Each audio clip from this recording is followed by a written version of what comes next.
রাধে রাধে বন্ধুরা, তোমাদের সবাইকে স্বাগত আমার মিনি ব্লগে। আজকে হচ্ছে আমার বিয়ের অধিবাসের দিন। আর এই দেখো, বিয়ে বলে সব কাজের হুড়াধুরা লেগে গেছে। তোমরা সবাই জানো আমাদের গ্রামের বাঙালিদের কিছু অনুষ্ঠান হলে উঠানটা আগে গোবর দিয়ে লেপা হয়, এখানে সেটাই হচ্ছিল। আর মা আমাকে মুড়ি কলা দিয়ে মাখিয়ে খাইয়ে দিচ্ছে। আর আমাদের গ্রামের নিয়মে নাপিত আগে না ছুলে ব্রাহ্মণে কাজ করায় না, ওটার জন্যই না 4 জন আয় মহিলা চাই। আর যেটা আমার 3 মামি, এক দিদা আর আমার বোন ধরেছিল।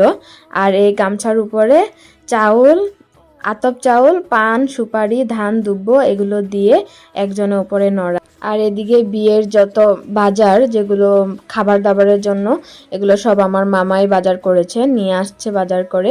এখানে আমার মেয়ের রূপ থেকে আরেক রূপে যাওয়ার প্রক্রিয়া চলছিল।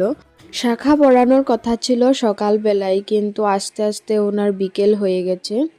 তারপর আর রাত্রের বেলা বিয়ের জন্য পিঁড়িগুলো আমার মামি আঁকিয়ে দিচ্ছিল। কোলা এসব আমি নিজেই এঁকেছিলাম। আর এখানে আমার প্যান্ডেলটা একটু দেখে নাও, ওরা রাত্রেবেলায় কাজ করছিল। আমাদের এখানে অধিবাস করার আগে জল ভরে অধিবাসের রাত্রে স্নান করানো হয়। ওইটার জন্য এখানে হলুদ, তারপরে ঘিলা, দুব্ব এগুলো দিয়ে স্নান করানো হবে, তাই আমার মা বেটে নিচ্ছিল, সাথে আমার দিদা আর মামি ছিল। নিয়মে তো স্নান করায়, কিন্তু আমার বিয়েটা ঠান্ডা দিনে হয়েছে বলে আমার সর্দি লেগে যায় তাড়াতাড়ি, ঠান্ডার ধুস আছে, ওইটার জন্য আমাকে স্নান করানো হয় না। হাত পা ধুইয়ে আমার মা এই নিয়মগুলো করে নিচ্ছিল। সবার মাঝে বিয়ের নিয়ম করার জন্য বরের বা কন্যার বড় বৌদি থাকলে ওরা করে, কিন্তু আমাদের নিয়মে মাই করতে হয়, তাই আমায় মাই করছিল। আর আমাকে কুলে করে নিয়ে যাওয়ার মতো আমার কোনো জামাইবাবু ছিল না, তাই আমার দাদুই নিয়ে গেছিল আমাকে কুলে করে।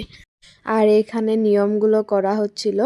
আর এটা কি সুতো দিয়ে কি করে পেঁচ দেয় বলে আমি জানি না। তারপর কাজল করে কাজল দিয়ে দিয়েছে। আমাদের এখানে অধিবাসেতে সবারকেই, গ্রামের সব মহিলাদেরকে নিমন্ত্রণ করা হয়। ওরা এসে গান গায়, স্নান করানোর গান, সাজানোর গান, এসব গান গেয়ে ওরা ফুর্তি করে। তারপরে ওরা সবাই নাচছিল। আর এখানে আরেকটা পরম্পরা আছে, অধিবাসের সময় মহিলারা বিড়ি সিগারেট খাবে, খেয়ে ফুর্তি করবে, নাচবে এখানে। আর এখানে রাত্রে আমাকে আইবুড়ো ভাতটা খেতে দিয়েছিল, যেটা ভাই বোনদের সাথে খেতে হয়, আর আমার দাদাই আমার সাথে